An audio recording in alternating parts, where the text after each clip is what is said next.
PIL 3 category के लिए होती है: समाज को जगाना, सरकार को जगाना और जुडिशरी को जगाना, विधायिका को, कार्यपालिका को, न्यायपालिका को और समाज को।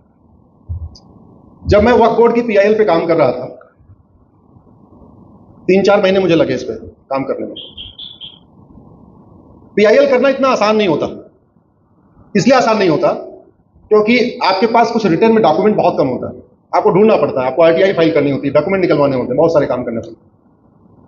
मुझे तो ये बताइए, आज मैं फिर से पब्लिक मन से कह रहा हूं, भारत के संविधान में वक्फ शब्द है कहां पे? मैं भारत के सुप्रीम कोर्ट के माननीय जजों से पूछना चाहता हूं, और मुझे पूरा भरोसा है कि मेरा वीडियो माननीय जजों तक पहुंचेगा। मैं सभी सांसदों से पूछना चाहता हूं, मंत्रियों से पूछना चाहता हूं, मुख्यमंत्रियों से पूछना चाहता हूं कि जब भारत संविधान से चलता है तो संविधान से ही चलना चाहिए। और आप मुझे बताइए, संविधान के किस पन्ने पे, संविधान के किस आर्टिकल में WAQF लिखा हुआ?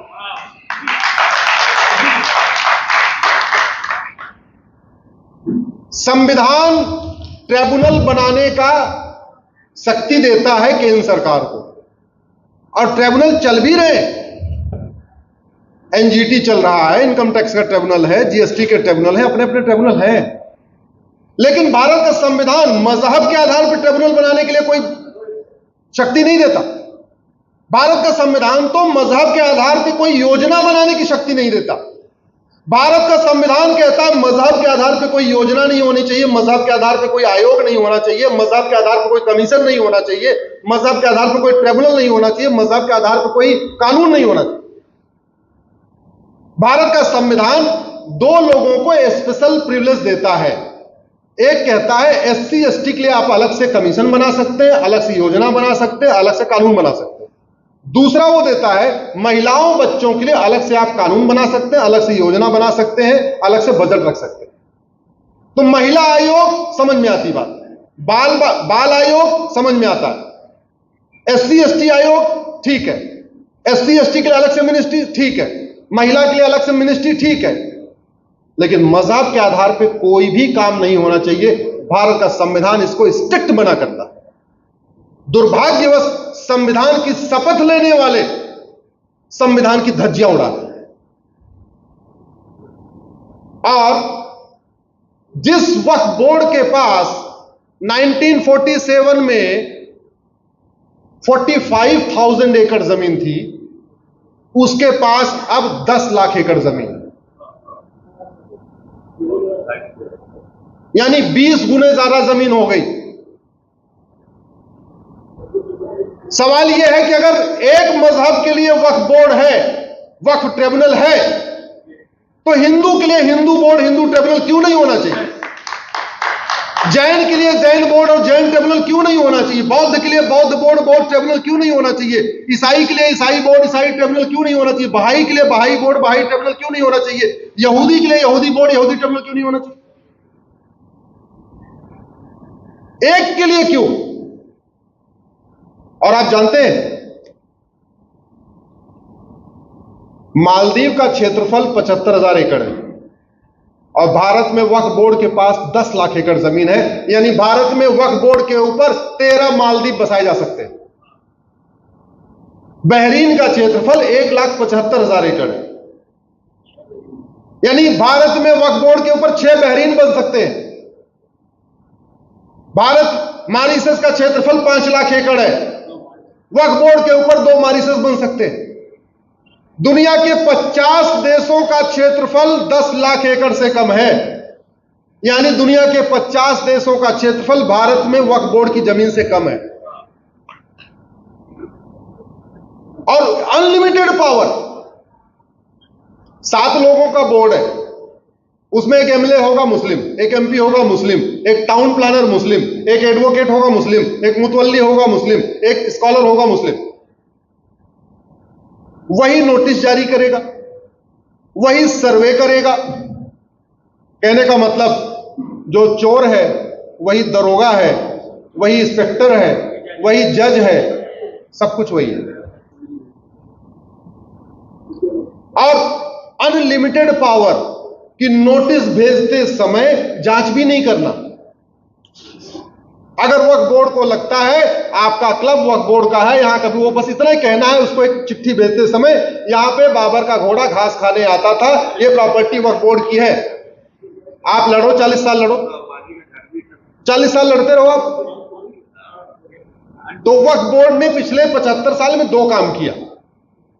अमीरों को नोटिस भेज भेज के वसूली किया और गरीबों को नोटिस भेज भेज के कन्वर्ट किया। देखिए, वक्फ ट्रिब्यूनल केवल राजधानी में होता है, ठीक है। मेरठ मुजफ्फरनगर की दूरी लखनऊ से 650-700 किलोमीटर दूर है। नोएडा लखनऊ से 650-700 किलोमीटर है।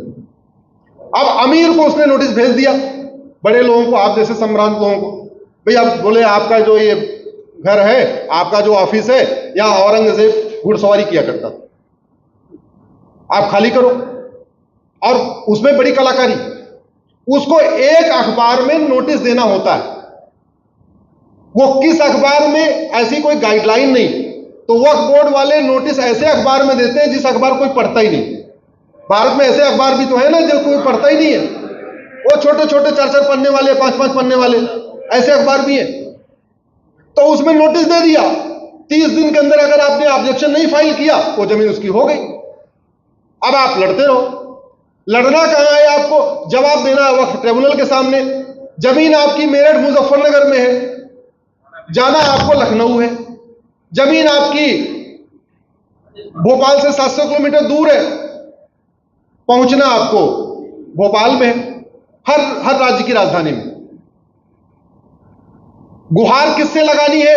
जिसने नोटिस भेजा था, जिसने पहले कह दिया यहां घोड़ा घास खाने आया था, उसी से आप पहले घोड़ा घास खाने नहीं आया था, यहां तुम्हारे पिताजी यहां रहते थे, उसी को सबूत देना। उसको कोई सबूत देना नहीं, आप ही को सबूत देना। झाबुआ भोपाल से 700 किलोमीटर दूर है। झाबुआ पूरा ट्राइबल एरिया है। वो आदिवासी झाबुआ के, उन्होंने अपनी कभी लोकल कोर्ट भी नहीं देखी है। आदिवासी कोई काम में ऐसे कोर्ट थाना चक्कर में पड़ते नहीं, छोटा मोटा मुकदमा अपने आप ही निपटा लेते हो।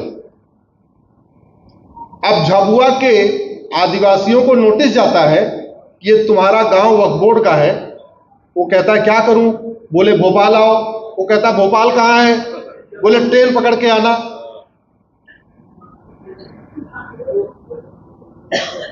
नहीं, पूछता है नहीं आऊंगा तो? बोले नहीं आओगे, तुम्हें गांव खाली करना पड़ेगा। हमारी जमीन कैसे बचेगी? कन्वर्ट हो जाओ, बच जाएगी। तो वक्फ बोर्ड ट्राइबल्स को, SC ST को, गरीबों को कन्वर्ट करता है और आप लोगों को नोटिस भेज भेज के 10-10 लाख, 15-15 लाख, 20-20 लाख वसूलता है। अमीरों से वसूली, गरीबों का कन्वर्जन। और ये करते करते, अच्छा एक बात ऐसे समझिए आप, मान लीजिए आपके घर पे वक्फ बोर्ड ने नोटिस भेज दिया, भले ही आपका घर 700 किलोमीटर दूर है, तब भी आप लड़ोगे।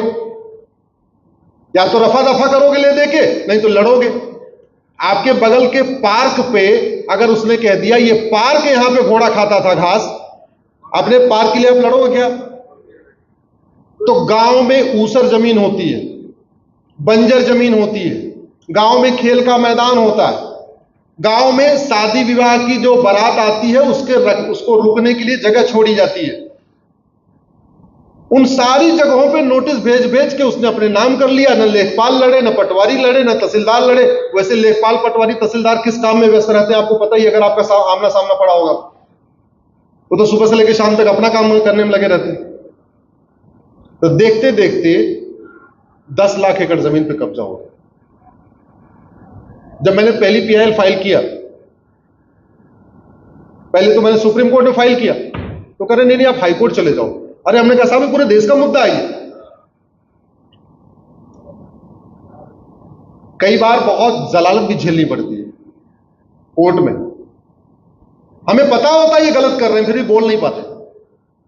मैंने कहा ये वक्फ बोर्ड पूरे देश का मुद्दा है, नहीं आप हाई कोर्ट चले जाओ, जितनी शक्ति मेरे पास है उतनी हाई कोर्ट के पास भी है। मैं हाई कोर्ट गया। अभी देश भर में 120 पिटीशन फाइल हुई है वक्फ बोर्ड के खिलाफ।